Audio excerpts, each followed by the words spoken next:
Preservation and restoration work is nearly complete on the last home standing in a community built on Edisto Island during the era of Reconstruction in the 1800s. Our Samantha German has the exclusive look inside the Hutchinson House, owned and built by a freedman once enslaved on that very land.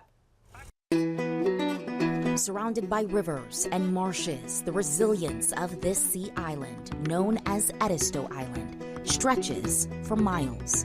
Its vast greenland, once housing plantations, reveals the story of these same acres and this home, owned by a freedman, once considered as property himself.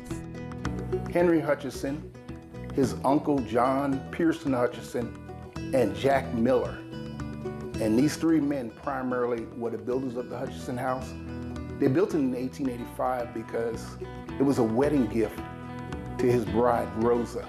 A gift built with love, still being unwrapped 140 years later. After gaining his freedom, Henry Hutchinson made his living as a Sea Island cotton farmer. Ahead of the Civil War, Sea Island cotton, known as the finest cotton grown, made white planters on Edisto incredibly wealthy. Henry ginned his own on his own land for himself and neighboring black farmers. Henry's cotton was the very first cotton that made it to the Charleston market, white or black farmers. And so we know that Henry was a very astute Sea Island cotton farmer. He learned this entrepreneurial way of thinking from his dad. Henry's father, James, had been born enslaved on Edisto Island in 1835. He went to war. He fought in the Union Navy during the American Civil War for his own freedom.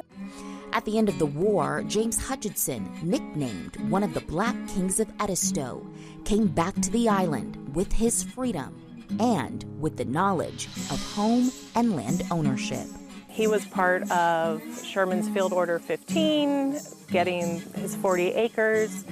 They were taken away from him. He was not deterred. He kept trying. In the 1870s, Hutchinson's determination led him to purchase 404 acres of land, which was previously the Clark Plantation. But he didn't buy alone. Other black families and friends who had also been newly freed invested. The acres were then subdivided among themselves, creating a neighborhood and community of possibility. The Hutchinson House, this house today, is the only one of the 19th century homes that survived from that black settlement community that they called the Clark community. But like fishing and yeah, crabbing and stuff like that, we used to do that. Today, descendants of the Clark community share what it was like growing up on these acres. We had a rope on the bucket. We used to drop it down in the well, and that thing was, oh, that water was cool. These family lines can still trace their land and homes on the island back to that original 1870s purchase. You see the kids unhitching the horse from the buggy in the mornings, and in the evening they bring them back and hook them back up so they can go back home. But that's the life that we lived, but it was a beautiful life. Time, though, along with natural disasters like hurricanes, would almost batter away the Hutchinson home.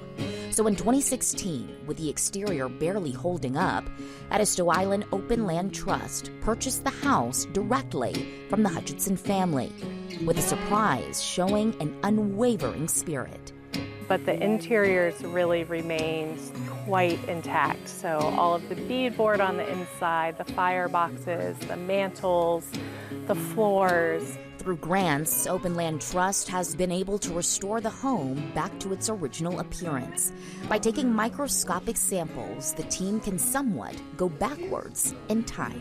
It's like archaeology. You know, you start at the most recent paint color, which we knew was the white, and you go all the way down to the actual wood substrate. From the last layer of paint, you can see the colors of these yellow and red walls were all hand-picked back in 1885.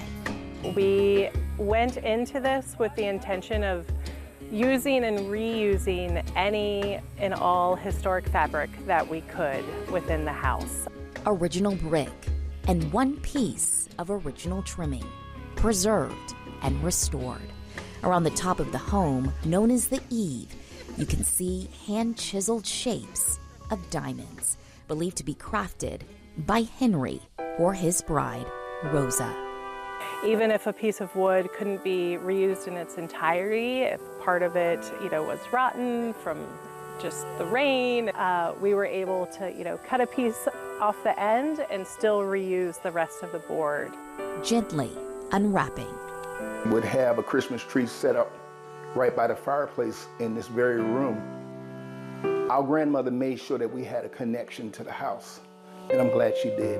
This home is history, and these acres represent the continuity of Black land ownership on an island where freedom wasn't always free.